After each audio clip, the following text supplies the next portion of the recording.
before dawn. June 4, 1942. For 30 hours. Midway Atoll, Central Pacific. The air is heavy with salt and fuel fumes. Darkness presses low over the coral runway as engines cough to life, one by one, then together. Propellers blur into invisible discs, slicing the warm pre-dawn air. Somewhere beyond the horizon, the ocean is flat and black, hiding everything that matters. A young Marine grips his helmet strap as a gust rolls across the island. He squints east, searching the sky, listening. The distant rumble isn't thunder. It's aircraft. Many of them. The first flares bloom high above Midway like falling stars, turning night briefly into day. Then the bombs begin to fall. Steel tears through coral and concrete. Hangars erupt. Fuel drums detonate with a deep, rolling thud that shakes the ground under every boot. Men dive for cover as fragments scream through the air. The smell of burning aviation gasoline floods the island, thick and choking. Japanese carrier aircraft roar overhead in tight formation, silhouettes against the growing light. Aichi D-3A dive bombers peel downward, sirens wailing, aiming for the airstrip, the radio stations, the fuel tanks. This is not a raid meant to probe. This is a killing blow. On the flight decks hundreds of miles away, Japanese pilots are calm, disciplined, confident. They believe this island is the final obstacle before total control of the Pacific. They believe the enemy fleet is nowhere near. At 4:45, Commander Mitsuo Fukuda's voice crackles through the radio net from the lead aircraft. The assessment is precise, professional, fatal in its consequence. Midway has not been neutralized. A second strike is required. Below, Midway's defenders scramble what aircraft remain. Obsolete fighters claw into the air, engines screaming in protest. Torpedo bombers lift off heavy and slow, vulnerable even before they clear the reef. Pilots know the odds. They fly anyway. Short lines. Low altitude. Straight into the sun. One by one they vanish toward the west. Far beyond the burning island, the Japanese carrier force steams in perfect formation. 4 fleet carriers, Akagi, Kaga, Soryu, Hiryu. Veterans of Pearl Harbor. Masters of naval aviation. Their decks are crowded with aircraft being refueled, rearmed, and reorganized for the next strike. Bombs are rolled into place. Torpedoes wait below deck. Everything is proceeding according to plan. Admiral Isoroku Yamamoto, aboard the battleship Yamato hundreds of miles to the rear, studies reports with quiet confidence. He knows America's industrial strength. He knows time favors the enemy. This battle is designed to end the war quickly, to destroy what remains of the U.S. Navy in a single, decisive blow. He believes the American carriers are days away. He is wrong. In a darkened combat information center aboard an American carrier, a radar operator leans closer to his screen. The blips are faint, uncertain. Then they multiply. Contact. Bearing 280. The word passes hand to hand, mouth to ear, rising through the ship like an electric current. Pilots are roused from ready rooms. Deck crews run. Orders snap across the steel deck. Somewhere in the gray half-light, 6 American aircraft carriers are already turning into the wind. Enterprise. Hornet. Yorktown wounded but alive. Their decks tremble as aircraft are spotted, wings unfolded, engines primed. Pilots climb into cockpits streaked with oil and salt. Many have slept only hours. Some haven't slept at all. No one cheers. No one smiles. They know what waits beyond the horizon.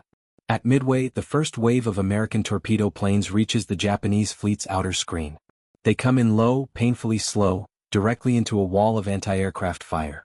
0 fighters dive on them from above, slicing through the formation with surgical brutality. Aircraft fall.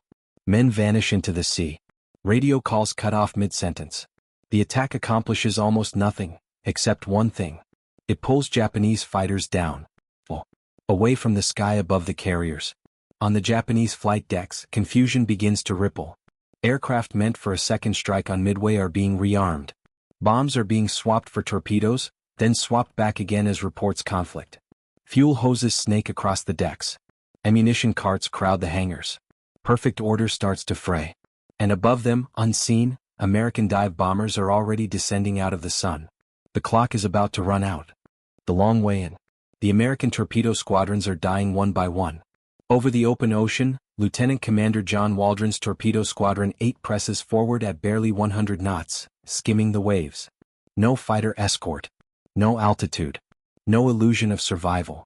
The Devastators shudder under full throttle, engines straining as black puffs of flak rise ahead like bursts of ink.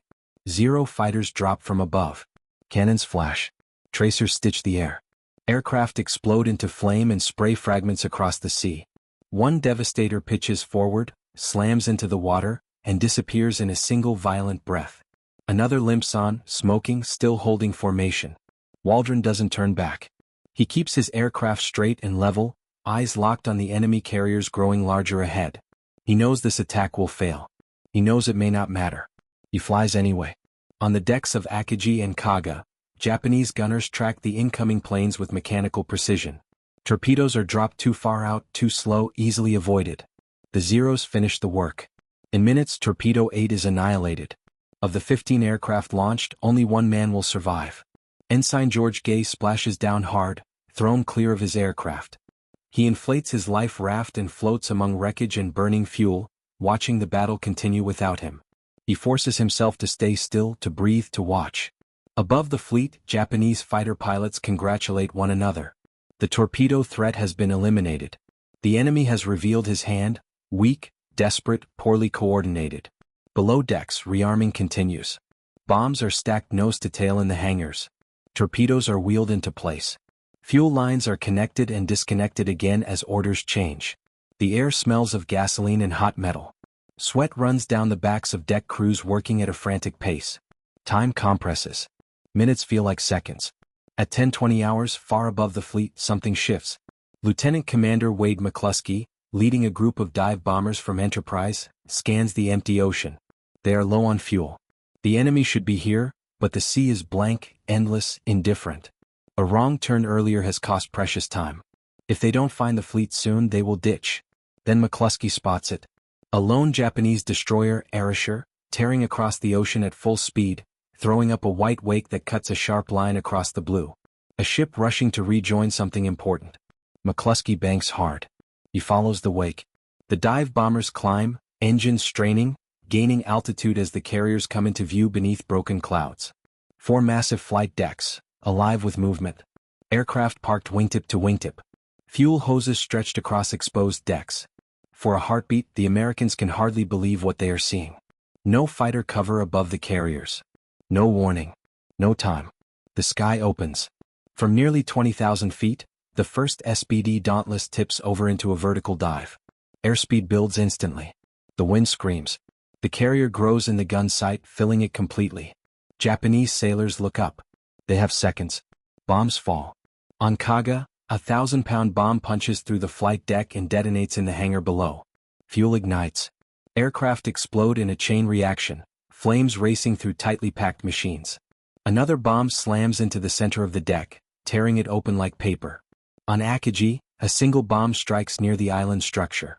It detonates a mid-fueled aircraft armed with torpedoes. The blast is catastrophic.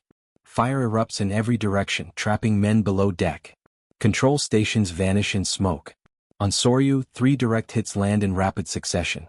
The carrier shudders, lists, and begins to burn from stem to stern.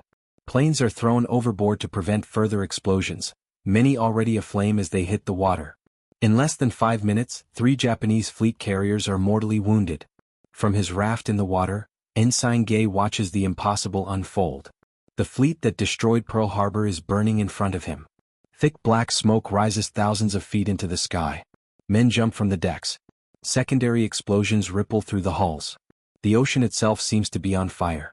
Japanese officers struggle to comprehend what has happened. Reports flood in, fragmented and contradictory. Fires out of control. Flight decks unusable. Aircraft destroyed before they could launch. Admiral Nagumo, commanding the carrier force, is stunned. The carefully timed operation has unraveled in moments. The American carriers were never supposed to be here. Not now. Not like this. But the battle is not over. One carrier remains untouched. Hiryu. Aboard her deck, Captain Tomio Kaku reacts instantly. While the others burn, Hiryu launches counterstrikes with ruthless efficiency. Dive bombers and torpedo planes roar into the air, turning east toward the American fleet. The first wave finds Yorktown. Bombs fall. Explosions ripple across her deck. Smoke pours from her superstructure. She slows, then stops, listing slightly. Damage control parties swarm, fighting fires, patching holes, restoring power. Against expectation, Yorktown recovers and resumes operations within hours. The second Japanese strike arrives and finishes the job. Torpedoes slam into Yorktown's side. She shudders violently. Water floods in. The order is given to abandon ship. The ocean claims her slowly. For a moment, it seems balance has been restored. A carrier for a carrier. Blood for blood. The Japanese still believe Hiryu can turn the tide. But American scouts are already circling. They have seen the smoke. They have marked the position. As the sun begins to dip toward the west, American dive bombers lift off once more. Engines howl.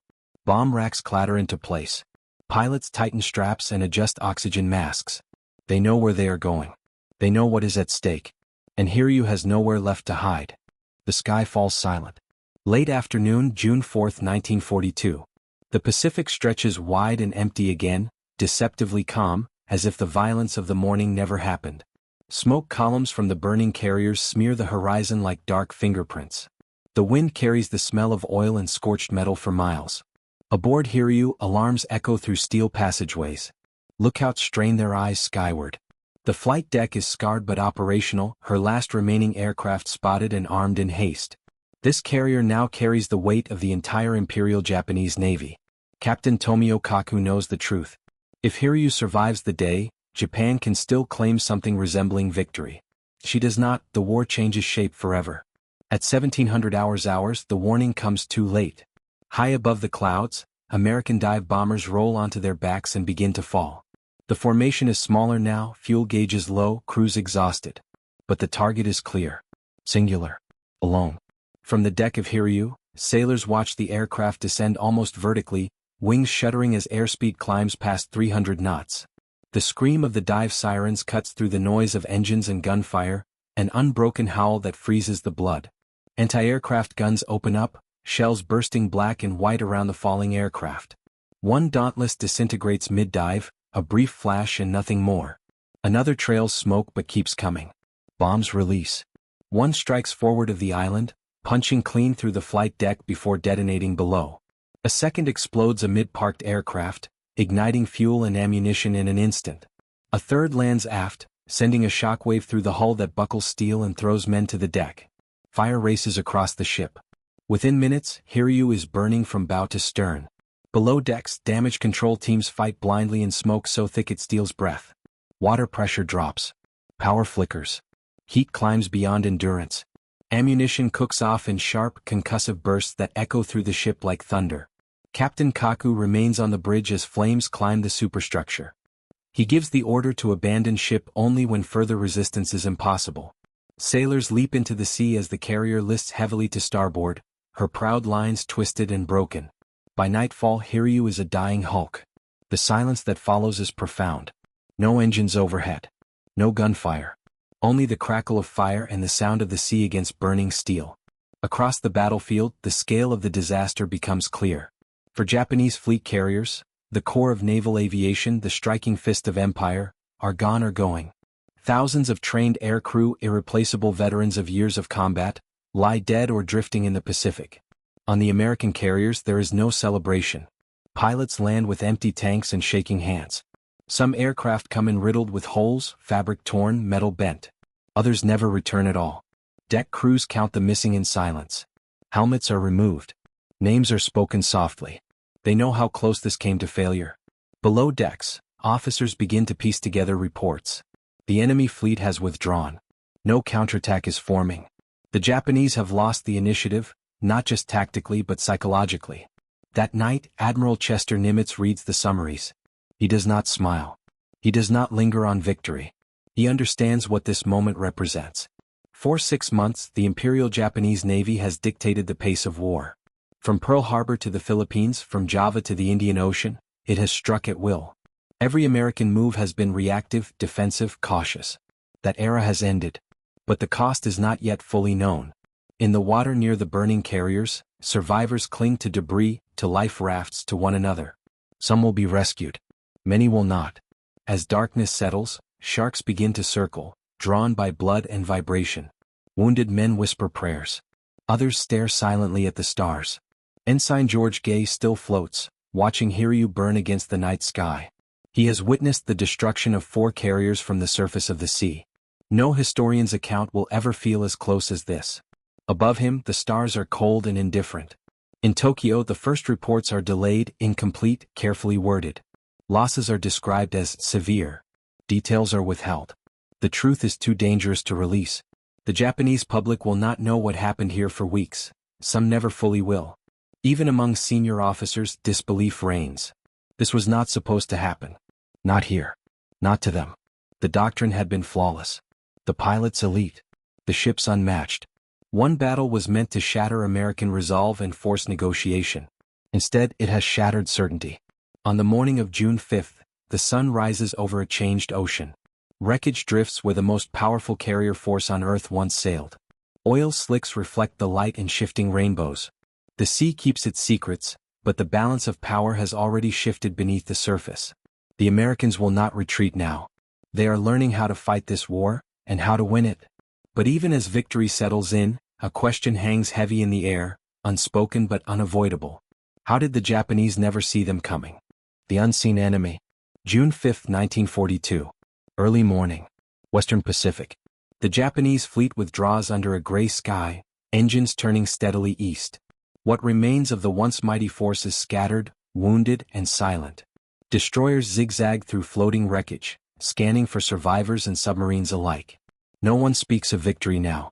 Only survival. Admiral Isoroku Yamamoto stands aboard Yamato, staring at reports that refuse to make sense. 4 carriers lost. Air groups destroyed. The heart of the first air fleet ripped out in a single day. He reads the words again as if repetition might soften their meaning. It does not. For months, Japanese planners believed they understood the enemy. American doctrine was considered rigid. Commanders cautious. Pilots inexperienced. Intelligence estimates insisted the U.S. Navy had at most 2 operational carriers in the Pacific, possibly 3, and all of them far away. The truth is far worse. What Yamamoto does not yet know is that American cryptanalysts have been listening for weeks. In a quiet building at Pearl Harbor, Station HYPO has been fighting a battle no one will ever see. Day and night, linguists and codebreakers bend over intercepted messages, chalkboards crowded with symbols, coffee cups gone cold. Commander Joseph Rockefort works in a bathrobe, sleeping on a couch when sleep comes at all. The Japanese code, JN 25, is complex, layered, constantly changing. But patterns emerge. Fragments align. A destination repeatedly labeled AF begins to dominate the traffic. Rockefort makes a gamble. Midway sends an unencrypted message reporting a failure in its water distillation plant. Shortly after, Japanese intercepts mention AF suffering from water shortages. The confirmation is absolute. Midway is the target. While Japanese carriers steam toward what they believe is a trap for the Americans are already waiting. Carriers reposition. Submarines deploy. Aircraft are ferried forward. Every move is quiet, deliberate, invisible. This is the enemy Japan never truly prepared for. Not the pilots. Not the ships. But the intelligence war beneath the surface. At sea, Japanese destroyers pick up survivors from the burning carriers. Men are hauled aboard, burned, blinded, barely alive. Officers avert their eyes. These are veterans of Pearl Harbor, of Coral Sea, of months of triumph. Now they are wreckage, human and mechanical alike. Some survivors ask the same question again and again. Where were the American carriers? No one has an answer. American submarines stalk the retreating fleet, firing when they can, missing when they must. The damage they inflict is minimal, but the psychological weight is immense. Every shadow feels like an attack. Every sonar contact tightens nerves already stretched thin. For the first time, Japanese ships sail defensively. Meanwhile, the Americans consolidate.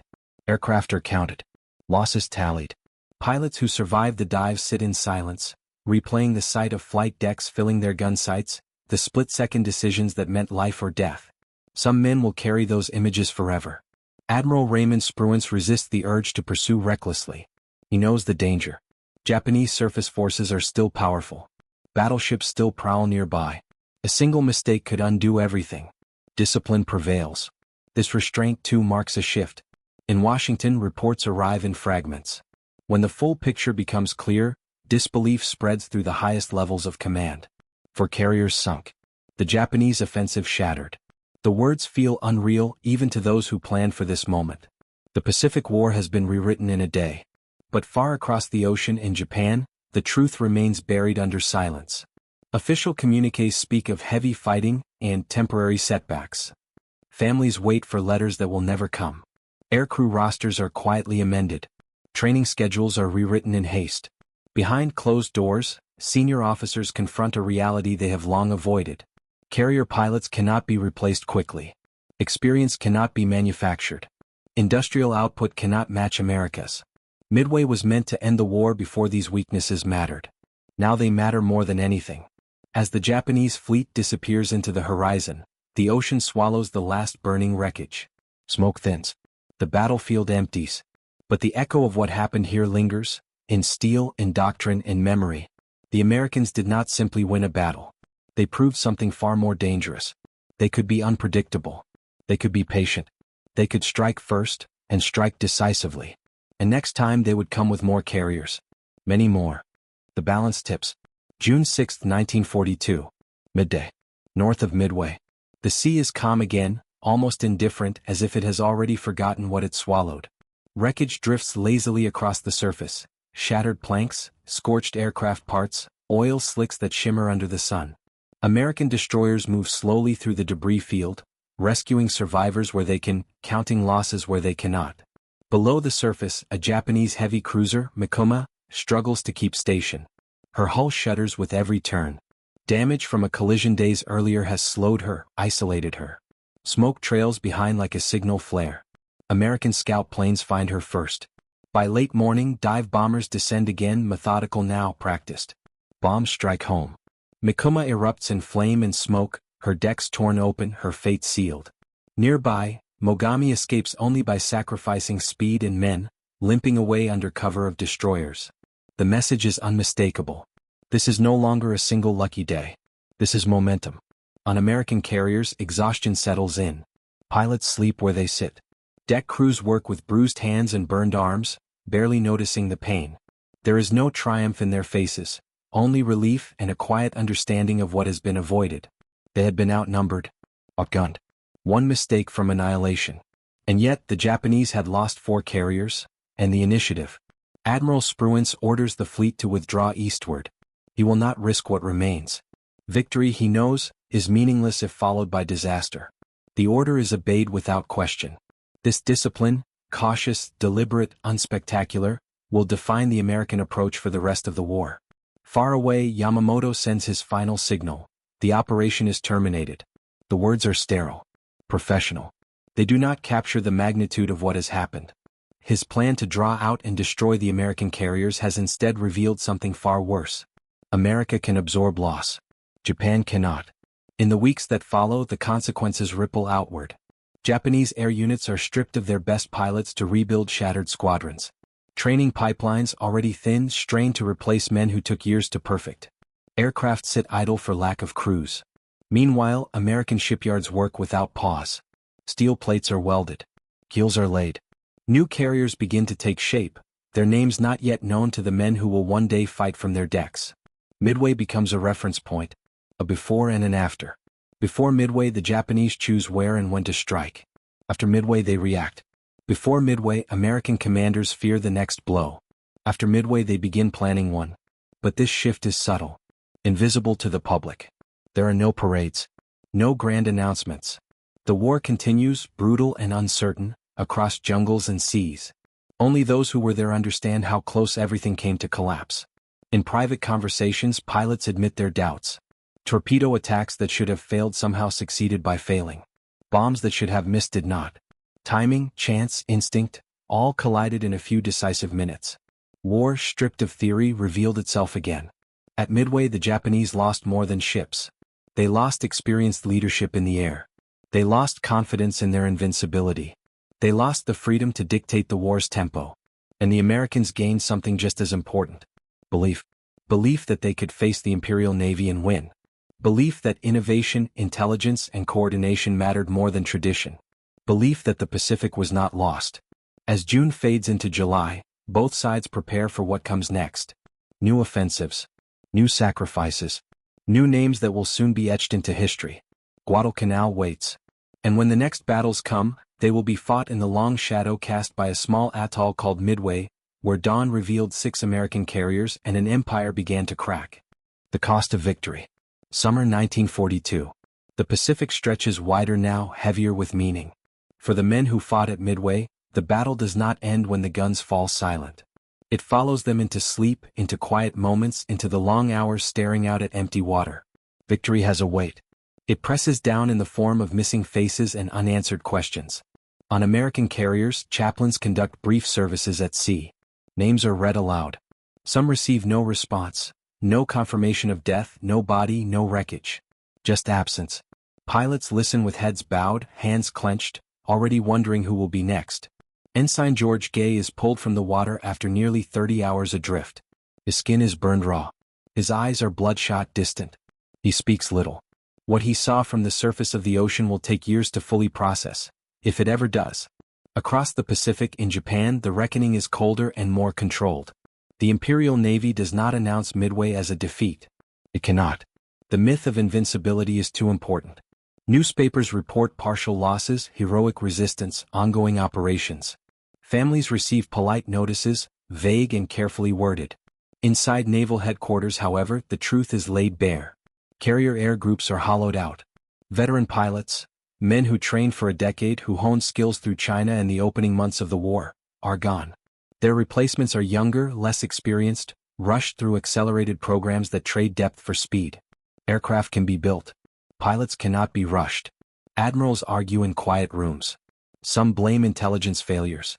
Others blame doctrine, the insistence on decisive battle, the belief that one crushing blow could end the war. A few silently blame themselves. Yamamoto understands it better than anyone.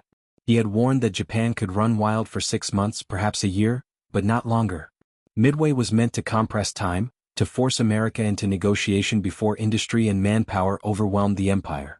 Now the clock is running the other way. American intelligence continues its work, largely unnoticed. Codebreakers refine their methods.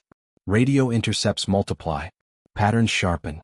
Each success builds on Midway, expanding a shadow war that will guide fleets and aircraft to targets long before they appear on maps. The Japanese never fully catch up. In the United States, production accelerates beyond imagination. New Essex-class carriers slide down slipways. Aircraft roll off assembly lines in numbers that would have seemed absurd months earlier. Training programs expand, standardized and ruthless in their efficiency. Midway has bought time. Time to learn. Time to prepare. Time to strike back. By August, Marines land on Guadalcanal. The offensive is cautious, imperfect, bloody, but it happens at all because of Midway. Japanese commanders sense it immediately. This is not a raid. This is the beginning of a long contest they cannot easily disengage from. At sea, carrier battles resume. Night actions. Attritional fights. Losses on both sides. But the tone is different now. Japanese pilots notice it first. American fighters are more aggressive.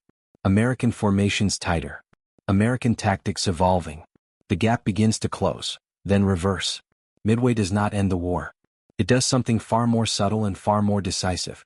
It removes inevitability. No longer is Japanese victory assumed. No longer is American defeat expected.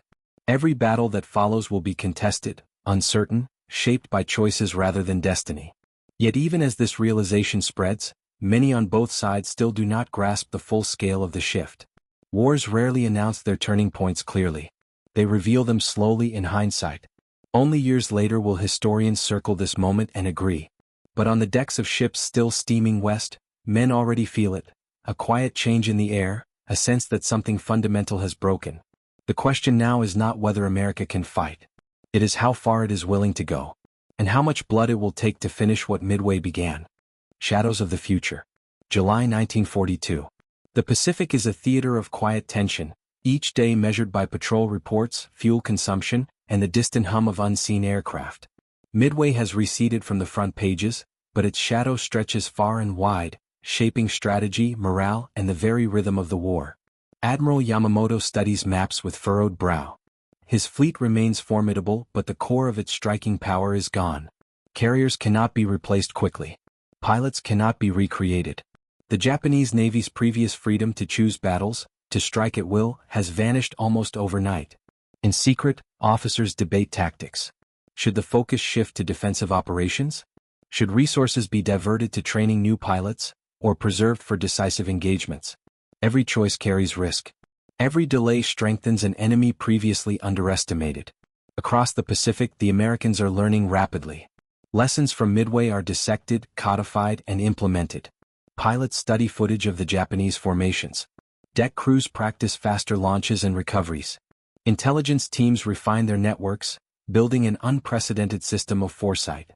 On carriers like Enterprise and Yorktown, veterans share stories of that morning with new recruits. The air is tense with anticipation and pride, but also with an unspoken understanding. Luck had a hand in survival. Skill alone would not have sufficed. They carry the memory of loss, of comrades, of planes, of ships, as a silent warning. Meanwhile, Japanese codebreakers struggle with the consequences of their own overconfidence. Miscalculations have left their fleets vulnerable. Every misstep now carries a heavier price, as the Americans exploit patterns, predict movements, and strike with precision that would have seemed impossible months earlier. In training fields across Japan, young pilots take to the skies, aware they will be the ones to recover lost honor. But nothing can replace the experience lost at Midway. Every maneuver, every split-second decision, is learned under the shadow of absence, under the pressure of an unforgiving timeline. Even the smallest changes ripple outward. Supply routes, reconnaissance schedules, and patrol rotations are altered. Ships are redeployed. Aircraft reassigned. Midway is a turning point not because of a single moment of combat, but because it has forced a recalibration of strategy on both sides. In Washington, the mood is cautious. Commanders celebrate the tactical victory, but they do not underestimate the enemy's capacity for recovery. They know the war is far from over. The victory is measured not just in destroyed carriers, but in the momentum it provides. A momentum that must now be maintained at all costs. Back at sea, survivors of the carrier attacks continue to grapple with what they saw.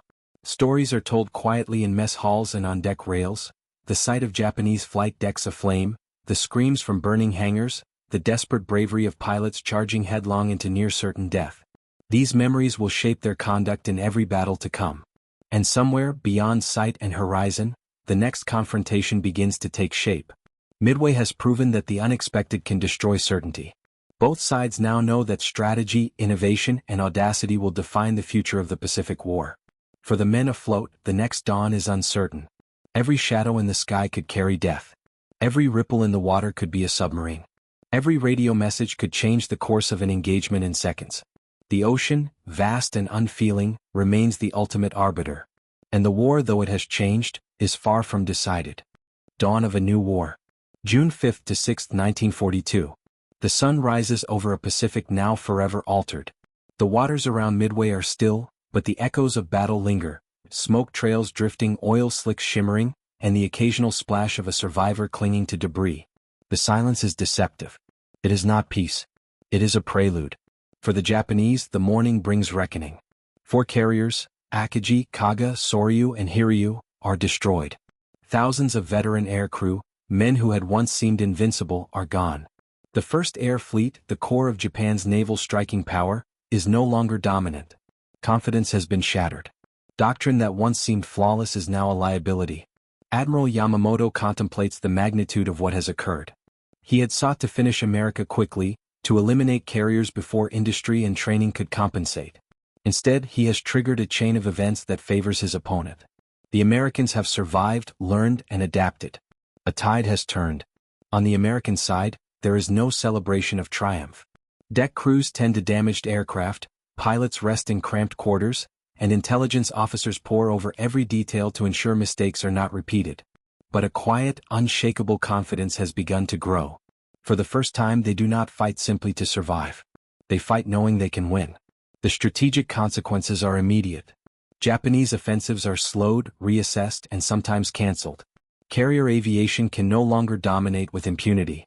Meanwhile, American industrial power begins to assert itself. New carriers, trained pilots, and aircraft will flood the Pacific, ensuring that the Japanese cannot regain their former freedom of action. Midway was more than a battle. It was a fulcrum, a point at which momentum shifted irreversibly. The outcome was not merely tactical, it was psychological. The myth of Japanese invincibility was shattered. For the first time, the United States projected power decisively, transforming from a reactive force into a proactive one. The men who survived carry the memory of that dawn forever. Ensign George Gay, floating amid debris, witnessed the destruction of 4 carriers, the collapse of enemy order, and the improbable salvation of his own life. For the veterans aboard the American carriers, every subsequent operation is colored by that knowledge, that audacity, intelligence, and courage can bend even the most formidable forces. For the Japanese, lessons are harsh and often cruel. Losses cannot be replaced easily. Experience, once built over years of war, is gone in minutes. Future engagements will be shaped by these absences. Every decision carries weightier consequences. Every misstep can no longer be tolerated. The Pacific War, once seen as a linear march of conquest, now unfolds as a contested battlefield where initiative, insight, and risk define survival. Midway has proven that no empire, no fleet, no doctrine is invincible. The game has changed. And as the sun climbs higher, illuminating the endless blue, both sides understand a quiet truth. The war is far from over. But the balance has shifted. And the next battles will be fought in the long shadow cast by a small atoll, where 6 American carriers appeared at dawn, and an empire began to fracture.